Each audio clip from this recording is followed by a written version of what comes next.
நமஸ்காரம். மகாபாரதத்தில் சாந்தி பருவத்தில் மோட்ச தர்மத்தை சேவித்துக் கொண்டிருக்கின்றோம். இன்று நாம் சேவிக்கும் இந்த அத்தியாயத்தில் பராசர கீதையில் வர்ண தர்மங்கள் குறித்து கூறியதை தான் சேவிக்கின்றோம். 4வது வர்ணத்திற்கு 3 வர்ணங்களிலிருந்தும் பிரீத்தியுடன் கொடுக்கப்பட்ட ஜீவனமானது சிறந்ததென்று சொல்லப்பட்டிருக்கிறது.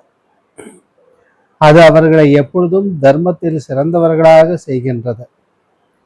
அவர்களுக்கு தன்னுடைய தாதை மூதாதை தொட்டு நிலைத்த ஜீவனம் இல்லையானால் முன் வர்ணத்தவர்களுடைய பணி விடையையே செய்ய வேண்டும். வேறு வழியாக ஜீவனத்தை தேடக்கூடாது. எப்பொழுதும் எல்லா நிலைமைகளிலும் தர்மத்தை அறிந்த சாதுக்களோடு சேர்ந்திருப்பதே சோபிக்கின்றது. அசுத்துக்களோடு சேர்க்கையானது விளங்காது என்பது என்னுடைய எண்ணம். உதய பருவத்தில் உள்ள திரவியமானது சூரிய சம்பந்தத்தினால் விளங்குவது போல தாழ்ந்த ஜாதியில் பிறந்தவனும் சத்துக்களின் சேர்க்கையால் விளங்குகின்றான். வெளுப்பான வஸ்திரமானது எந்த வர்ணத்தினாலே சாயம் ஏற்றப்படுகின்றதோ அந்த ரூபத்தை அடைகின்றது.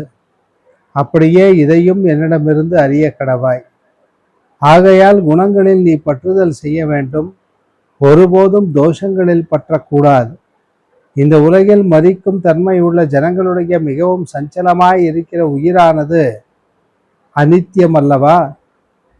சுகத்திலேயோ துக்கத்திலேயோ இருந்து கொண்டு சமர்த்தனாகி சுப கர்மங்களையே தேடுகின்றவன் இந்த இடத்தில் மங்களங்களையே பார்க்கின்றான். பெரிய பயனை உடையதாயினும் தர்மத்திலிருந்தும் விலகிய கர்மத்தை புத்திசாலியானவன் செய்யக்கூடாது. அது இம்மையில் ஹிதமாக சொல்லப்படுவது இல்லை. சிறு பயனை அளிப்பதாயினும் தர்மமுள்ள கர்மமானது சந்தேகமில்லாமல் செய்யத்தக்கது. அது மிகவும் சுகத்தை தரும். எந்த அரசன் 1000 பசுக்களை அபகரித்து ரட்சிக்கப்படாமல் தானம் செய்வானோ அந்த அரசன் கோதானம் செய்தவன்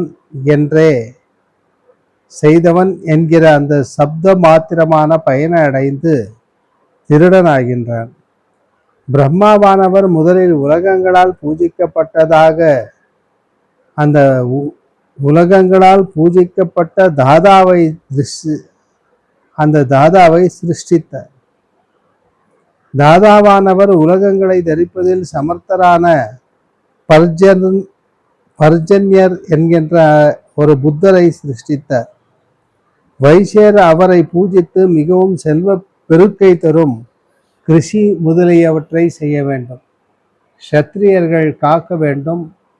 பிராமணர்கள் டம்பமும் கபடமும் கோபம் இல்லாமல் ஹவ்ய கவ்யங்களை செய்து கொண்டு அனுபவிக்க வேண்டும். 4வது வர்ணத்தினர் பூமியின் சுத்தி முதலானவற்றை செய்ய வேண்டும். இப்படியானால் தர்மம் நசிப்பது இல்லை. தர்மம் நசியாமல் இருந்தால் பிரஜைகள் சுகமுடையவைகளாக இருக்கின்றன. பிரஜைகளுடைய சுகத்தால் ஸ்வர்க்கத்தில் தேவர்கள் சந்தோஷிக்கிறார்கள். ஆகையால் இவ்வாறு தர்மத்தால் ரட்சிக்கின்ற அரசனும் அத்தியனம் செய்கின்ற வேதியனும் பொருள் தேடுவதில் முயற்சியுள்ள வைசியனும் இந்திரியங்களை ஜெயித்து எப்பொழுதும் பணிவிடை செய்கின்ற 4வது வர்ணத்தினரும் பூஜிக்கப்படுகின்றார்கள். இதற்கு வேறு விதமாக நடப்பவன் தன்னுடைய தர்மத்திலிருந்தும் குறைவை அவன் அடைகிறார். மன வருத்தத்தோடு கொடுக்கப்பட்ட சோகிகளும் பெரும்பால் அந்த பெரும் பலனுடையவைகள். நியாயமாக சம்பாதிக்கப்பட்டவைகளும் ஆயிரக்கணக்காக கொடுக்கப்பட்டவைகளுமான மற்ற திரவியங்களை பற்றி சொல்லவும் வேண்டுமா? பிராமணர்களை தினம்தோறும் பூஜித்து அவர்களுக்கு தானம் செய்யும் அரசன் அதற்கு தக்கபடி நிலைத்த பயனை அனுபவிப்பான். ஏற்பவர்களின் இருப்பிடம் சென்று கொடுப்பதை தர்மமானது ஸ்லாக்கியமுமாக சொல்லுகின்றார்கள்.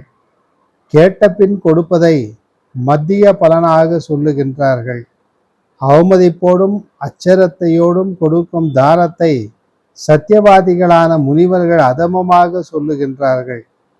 சம்சார சாகரத்தில் மூழ்குகின்ற மனிதன் எப்பொழுதும் பலவித உபாயத்தால் தாண்ட வேண்டும்.